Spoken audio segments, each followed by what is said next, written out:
Welcome to the Metal Bob Live podcast. I'm producer Jeremiah. Today's show is brought to you by Legend Picks. If you need custom printed guitar picks, this is the place to go. Visit legendpicks.com. That's LEGENDPICKS.com. We're also brought to you by me, artist Jeremiah Kalleck. Follow me on Instagram to stay up to date on all of my projects. That's at JJKALLECK on Instagram. Links to our sponsors can be found in the description of each episode. On today's show, Bob talks to promoter Craig Chamberlain about the Show Me Rockfest, scheduled for May 23rd at the Missouri State Fairgrounds. They discuss the status of the show, as well as the difficulties the music industry is facing with the current pandemic. So sit back, have a listen, and enjoy the show. Here's Bob. Mr. Craig Chamberlain, how you doing, brother? Hey, you doing great. How you doing? Hey, welcome to the Metal Bob Live podcast, buddy. Appreciate your time. Not a problem. So our first question is, man, so right now, what is the state of the festival right at this point? At this point, I talked to the State Fairgrounds today. As of now, the May 23rd show is still on. I'm a little nervous about that date. But I can tell you this, it doesn't matter if we push it back or what we do. We're not going to cancel this festival. If we have to put this in a farmer's field, kind of like Woodstock, we're going to do that. So as of right now, it's still a go. I've talked to Quiet Riot's management, and, they're still looking forward to coming if everything goes. So there's no chance of the date moving, or is there? There is a chance of the day moving if the State Fair decides to not let us use it, because they're kind of a different situation. I mean, they've got to go by state rules and not county and city stuff. So if we move it right now, the two dates that we're looking at would be July 4th or September 5th. All right. So what prompted you to get this whole festival going to begin with? Man, I grew up in mid-Missouri. I grew up around Sedalia. And, every time we wanted to go to a concert, we'd have to go to Kansas City. We'd have to go to St. Louis. And just getting around the community, I started to see some local bands and started going to some, gigs and things for these local artists. And I thought, man, there is more here than I thought. And so I got into it a little bit and started, just kind of looking at the Missouri scene, which is why we call it the Show Me Rockfest, because other than Blackfoot, Molly Hatch, and Quiet Riot, every band's from Missouri. So I researched probably 150, 200 bands in Missouri and just reached out to a few of them to see if they'd be interested in doing this. And, I know I'm sure have heard of the Rockfest that was in Kansas City for years. Yes, sir. They haven't had it for a couple years. I used to go to it every year, and, man, it was just a blast. It was just, at the beginning of the day, seeing those up-and-coming artists being able to perform in front of these big guys, it was just amazing. And, Missouri State Fairgrounds is a great place to have shows. Absolutely. They don't utilize it enough during the off season. So, it's taken me a year or two to let them do it. They've been hesitant. I'm not sure. Did you hear of the Ozark Music Festival in the 70s? I am familiar with it. Yes. So they didn't want that again. And then they had another show there called the Delicious Rockfest in 2006. Did you hear that one? No, I did not. That was Five Finger Death Punch's first show. Really? Yeah. 2006 I'm not sure. At the lake, you said, right? It was the Delicious Rockfest, and they put it on the Missouri State Fairgrounds. Okay. They brought a promoter in. He had some good bands lined up. About 3 bands from finishing the show. A bottle got thrown into the audience, hit a girl in the face. The promoter faked a heart attack, skipped town, and didn't pay some bands. And there were a couple bands at the Missouri State Fair office that following Monday pretty much threatening them. So they've been a little hesitant to let us do something like this. Okay. So do you have contact with anyone on how, whether the show's going to go on or not? Anyone with the government, or are you getting info like the rest of us, just kind of playing it by ear off the internet? I keep getting my updates from the state fair directly. Okay. Everything's pretty much, I know President Trump put in, I think it was April 30th now is what he is saying, pretty much keep everything shut down. May 23rd, it's just 3.5 weeks after that date. I think it's still going to be, I think people are still going to be terrified. And what we're trying to do right now is we're trying to come up with a solution to make this a free concert. Right now we're charging, tickets are on sale, but, if we can make this a free show, we want to give, people are going to be ready to get out and just unwind. And if we can make that happen and not charge somebody for it, man, we'd love to do that. Absolutely. Oh man, that'd be interesting. So yeah, I got my producer sitting here with me, Jeremiah, man. So we're both planning on coming out to that show, and I'm really hoping that everything goes well for you guys, man. Man.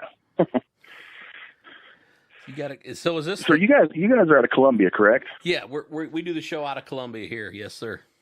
Very cool. We got 2 bands from Columbia that are playing. That's what you said. Do you mind mentioning those 2 bands out of Columbia? Absolutely not. Conman Economy and the Many Colored Death. All right, right on.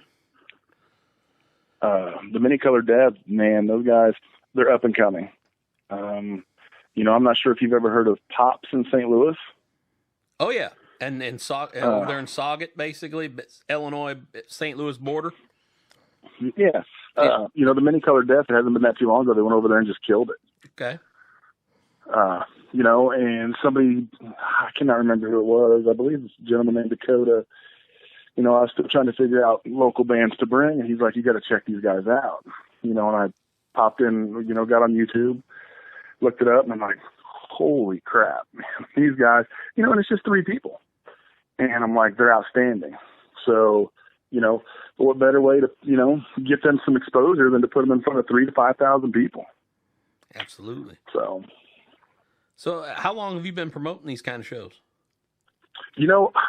I just got back into it. I used to be, of all things, a Christian rock concert promoter, back 10 years ago.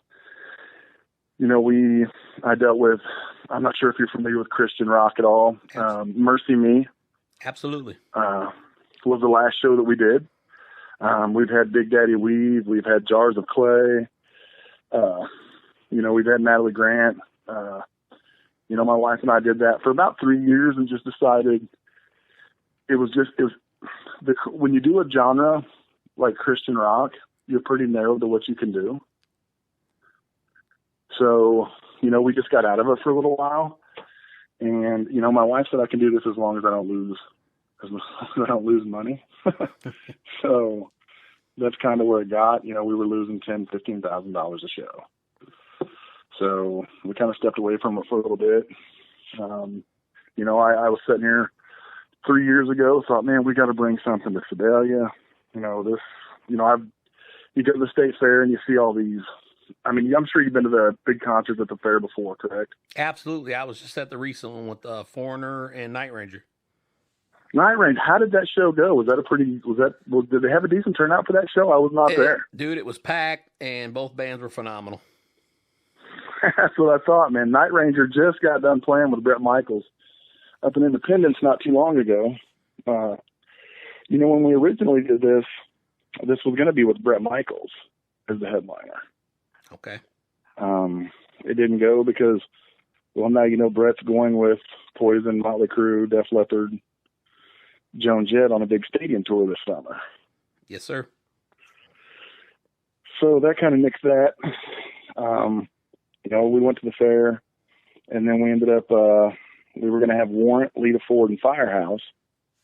That didn't go through because some dates kind of didn't coincide, and things just didn't work out. And so we ended up with Quiet Riot, Molly Hatchet, and Blackfoot.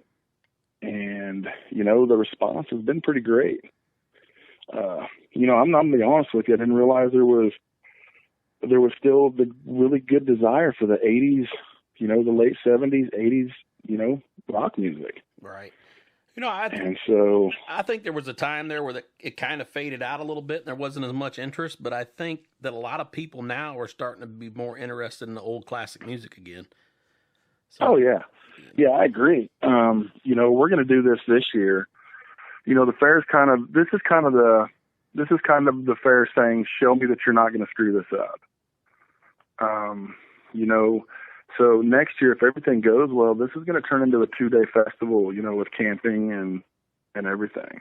We're expecting 3,000 to 5,000 this year in the hopes of 15,000 to 20,000 next year.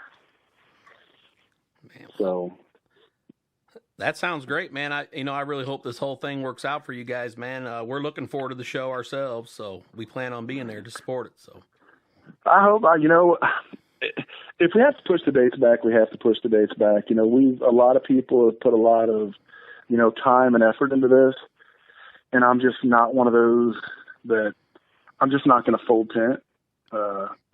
Sometimes obstacles get in your way, and you just got to push forward and do what you can do and make it happen. I mean, I think that, people are going to need something like this when this is all said and done. They're going to need a chance to go out there and scream and get loud and just unwind and just let go. Pretty much 80% of the state is pretty much on lockdown right now.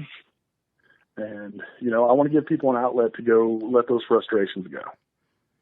Well, I agree, man. And, I'm hoping by then, I mean, we're talking, 6.5, 7 weeks away. You still got a pretty good chance of this thing happening on the date that you want it to. So I hope so. Yeah. It's, that's the big, Memorial Day weekend's it's kind of the kickoff to the summer. We're doing a salute to the troops that evening as well. It's a great, we got a great night planned out. It's going to be 3 stages.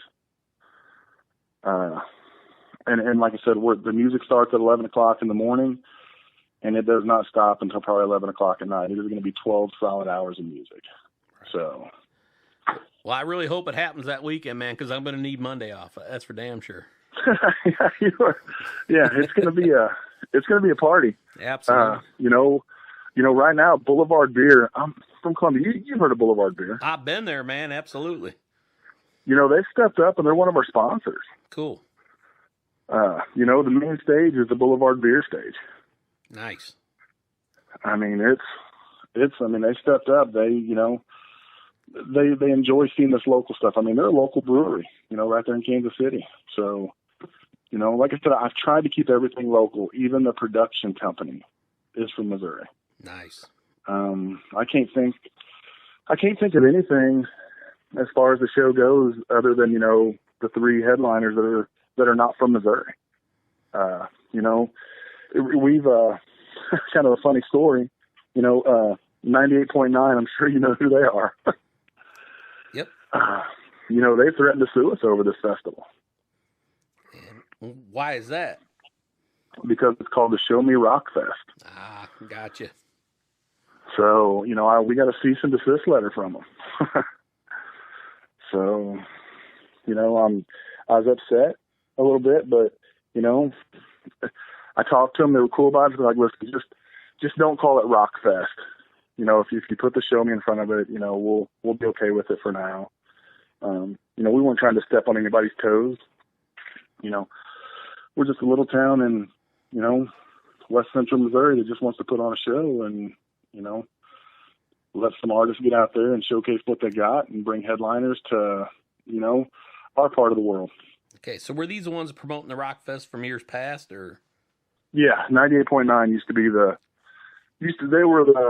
Rockfest was always, Rockfest presented by 98.9 The Rock. Yeah, but there's Rockfest all over the country. I mean, there's, and Show Me. I mean, this is the Show Me states. That kind of sounds a little ridiculous to me that they would even.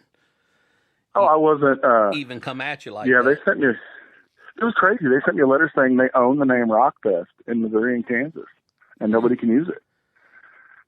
And I called. Of course, I'm on the phone to a trademark attorney. I'm like, I don't want to get into let me see, I don't want to use that term. I don't want to get into a shoving match with, 98.9. I mean, they're a big corporation. The letter that we got came from Philadelphia, Pennsylvania.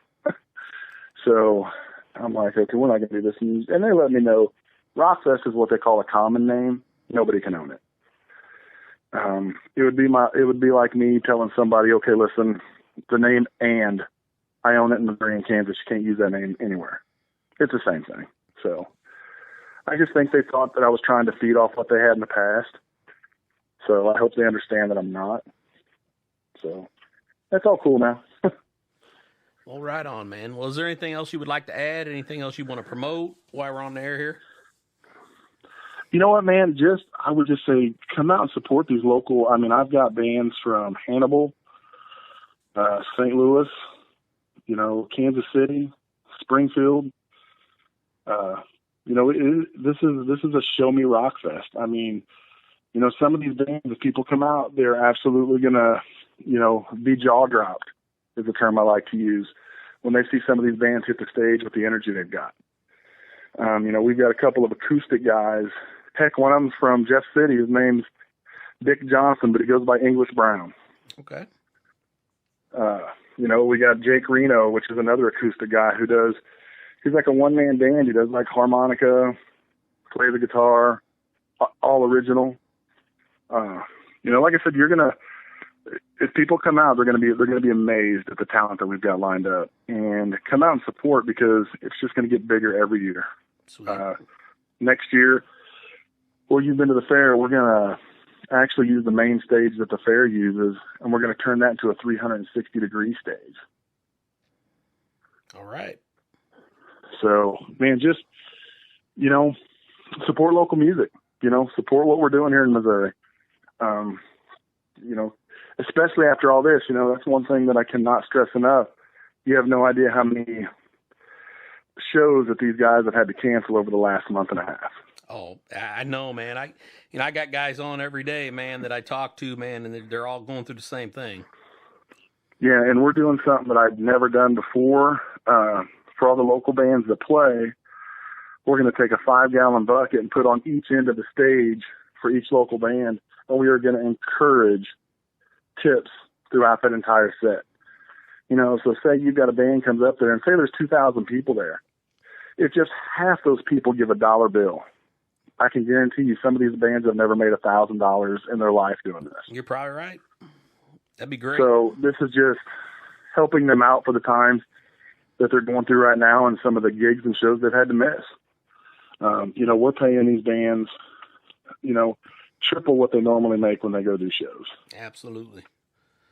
So, we don't care if we make a dime off this. That's not what this is about. As long as I break even and as long as I get this music out there and people have a good time, I'm going to be happy as hell. Right on. So.